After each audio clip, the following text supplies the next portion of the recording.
Mula po ito kay Melvs Casel, ang title po nito, Defense Secretary Gibo pinalagan si Mao Ning. Boss, ba kita? Ba't magpapaalam sa'yo? Okay, no? Inakusahan si Gibo, fake news. Kung hindi ka pa po nakasubscribe sa akin channel, please subscribe para ma-update ka kapag naglalabas po tayo ng ganito mga reaction video. Simulan na po natin to, no? Let's do this. So this was probably a misunderstanding or an accident. Aroy, Mukhang may mapapatalsikan grabe, no, natatawa pa rin talaga ako hanggang ngayon eh. Dito po sa sinabi po nito ni, ni Bersamin. So this was probably a misunderstanding Grabe. or an accident. Mukhang may mapapatalsikata sa pwesto kung sa Executive Secretary Lucas Bersamin parang naduduwag pa sa China. Ibahin mo si Defense Secretary Yun. Gibo Teodoro. Anong misunderstanding? Kitang-kita naman sa video na Tama. sinadya yun ng China. Actually, kitang-kita po talaga na madlang people talaga yan, na talaga pong sinadya po talaga ng China yun at wala pong misunderstanding doon at hindi po yun aksidente. Kaya kudos po dito talaga po, no, kay Gibo Teodoro. Napakalupit po talaga, may paninindigan po talaga tong ang taong to po talaga, no, at kinorek niya po talaga na hindi po yun misunderstanding at aksidente. No, yan po talaga ang dapat po nating sinusuportahan yung si Gibo Teodoro. Ba't nyo pa pagtatakpan niyang mga incheck? Tama. Hindi raw aksidente ang nangyari. Illegal raw ang agresibong pang-uugali ng Chinese sa ating teritoryo at huwag na raw itong ipagtanggol. We Yes. see the latest incident in Ayungin not as a misunderstanding or an accident. The President personally talked to the troops involved in the RORE. We have now come to to the conclusion that it was not a misunderstanding Tama. or an accident. We are not downplaying the incident. It was an aggressive and illegal use of force. Tama, hindi po pwedeng i-downplay po talaga yan kasi po may nasaktan po talaga eh. 'Di ba, may naputulan ng daliri at talaga pong sinira po lahat ng ating inflatable at yung mga gamit po dun sa mga inflatable na yun. Kahit po yung mga personal na gamit po nila ay pinagsisira, yung mga cellphone din po nila. Kaya po hindi po talaga makatarungan na sabihin po na misunderstanding po ito at ayun nga na aksidente. 'Di ba? Kaya nga po, buti na lang po at meron po tayong isa pong Gibo Teodoro na nagsasabi po talaga ng totoo. Hindi po pwede talaga i-downplay po to. O seryosong bagay po talaga ito. Talaga pong sinadya po yun ng China na tayo po ay sakta ng ating mga sundalo po noon. Ang ating AFP doon po sa BRP Sierra Madre, no. Isipin nyo yun, kinuyog po tayo. Sobra na pong yun. Sobra na po yung ginagawa ng China sa atin talaga. Pinatikos rin ni Secretary Gibo yung sinabing i-anunsyo raw sa publiko yung resupply mission. Eh di parang nagpaalam tayo sa China niyan. Tama, yun po yung sinasabi ko rin, no, na tama yung desisyon at ginawa po ng ating Pangulong Bongbong Marcos, no. Palakpakan po natin. Grabe kasi po, no, talaga pong sinabi na po ng ating Pangulo na hindi na po i-announce o hindi na po isa sa publiko ang mga gagawin dyan sa West Philippine Sea o dyan sa Baho de Masinloc o dyan sa BRP Sierra Madre na resupply mission o kahit ano pa pong aktibidades dyan sa West Philippine Sea ng Pilipinas. Kasi po talaga pong naano po tayo kumbaga nahaharang po talaga tayo ng China dahil dyan, no. Alam naman po natin na hanggang ngayon po ay marami pa rin po talagang spy at hindi pa rin po yan nauubos o hindi pa rin po yan nahuhuli lahat-lahat. At kailangan po talaga na hindi po talaga tayo mag-a-announce o mag-isa sa public ang mga galawan natin dyan sa West Philippine Sea, no. At kasi nga po, pag nagsabi po talaga tayo na kung anong gagawin natin dyan sa West Philippine Sea, kung nagsasabi tayo sa China, parang nagpaalam ka na rin po talaga nun, no. Real talk po yan. Napakahusay po ng ating Pangulong Bongbong Marcos. Tama po yon na wag na pong isa publiko ang mga gagawin dyan sa West Philippine Sea. Dito hindi raw kailanman hihingi ng permiso ang Pilipinas sa China Yes. pag magsasagawa ng RORE mission. Hindi China ang bossing natin na dapat sundin. Tama. Seek neither permission nor consent from anyone in performing our sworn duties in the West Philippine Sea. Ang diin po ng sinabi ni Sek Gibo, no, talaga, no, hindi po magpapaalam ang Pilipinas sa China. No, ganun po yung paninindigan. No? Kaya po dapat po talaga suportahan natin tong si Sek Gibo kasi po ito po talaga salita po talaga to direkta. No, talaga pong dapat ganito po talaga ang ating mga namumuno, no, para po yung moral po natin ay tumaas kasi po sobrang baba na po ng moral natin eh. Tapos may iba pong magsasalita na aksidente lang yon, misunderstanding. Sobrang maling-mali po talaga. No, wag po tayong matakot sa China. Ang ipinaglalaban po natin dito ay sarili nating teritoryo. Atin po yun. Hindi po tayo dapat magpaalam sa lecheng China yan. Real talk. In this regard, we will continue our rotation and resupply missions on a Yes. regular basis.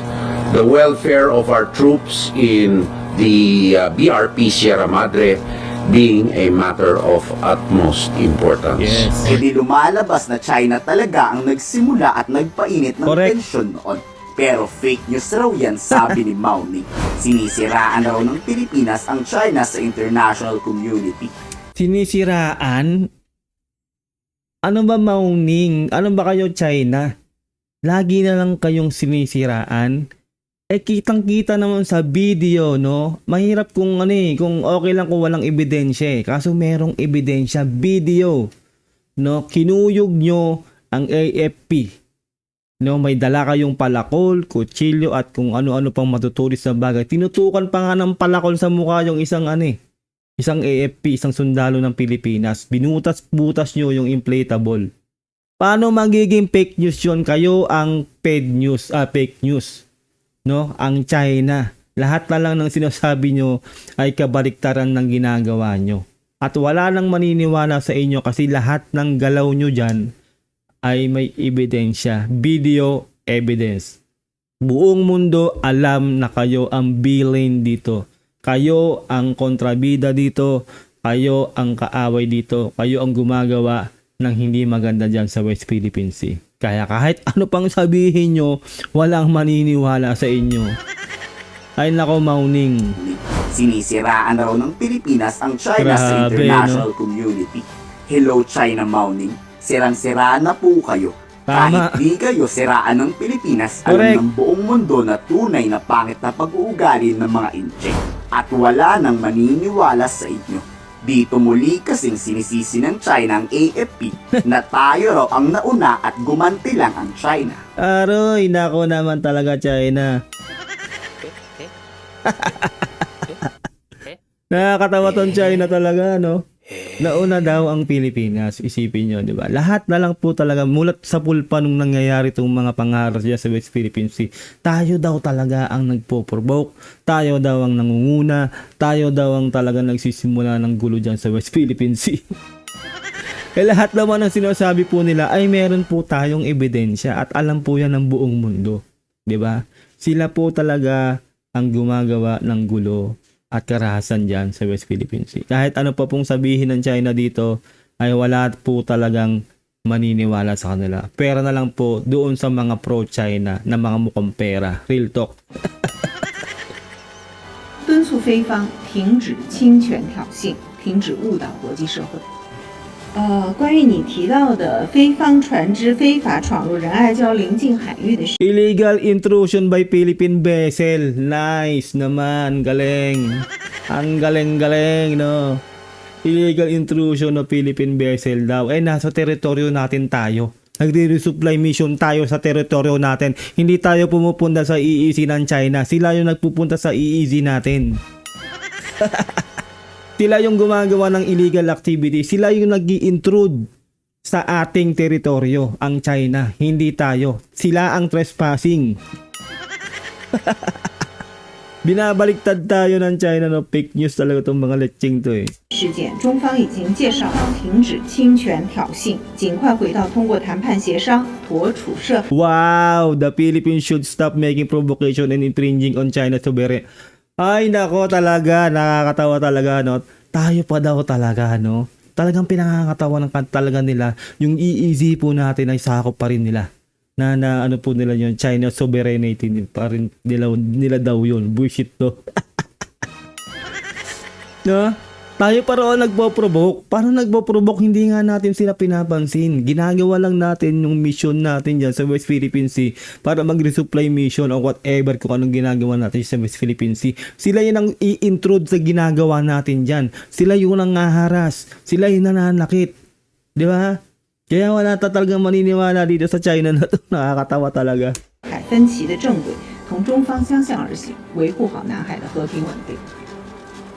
Muli namang iginit Grabe. ni PBBM na sa harap ng aksyon ng China, di tayo magiging sunod-sunuran sa kanila. Tama. Di tayo magpapaalipin sa dayuhan. Nagpapasalamat naman ang Pangulo sa ating mga kasunduluhan na handang ibuwis ang kanilang buhay para lang sa ating bayan. Correct. Makakaasa raw ang AFP na walang hanggang suportang matatanggap mula sa pamahalaan. Alam niyo yung speech na yan ni PBBM, no? Sobrang makikita mo yung gigil niya na. No, yung gigil ni PBBM sa nangyayari, no? Makikita mo sa facial expression niya. Sobrang iba na kasi talagang level yung ginagawa ng China sa atin. Man ay hindi tayo magpapasupil at magpapaapi Yon. kahit na kanino man. Kayo ang halimbawa ng isang bagong Pilipinas. Kayo ay isa sa aming inspirasyon para lalo pang pagbutihin ang aming sinumpang tungkulin. I reassure Grabe. you that you have the entire nation behind you, praying for your safety, praying for your success. The Filipino people is grateful for your dedicated service and to the families that support you. The government will continue to provide all your needs and look after your welfare and your family's welfare. Kung kayo kaya Yan ang leader, no? Sobrang alam niyo po, no, sobrang nakakabilib po talaga tong si Pangulong Bongbong Marcos. Talaga pong yung magbuboost po talaga siya ng moral, no, ng ating tayong lahat, no, sa ating mga mamamayan. Lalo na po ang ating mga kasundaluhan, no. Ganito po dapat ang leader. Hindi po tulad ng ibang leader na wala, bow down, kiss up puwet ng China, no, hayaan na natin, gawin na tayong probinsya.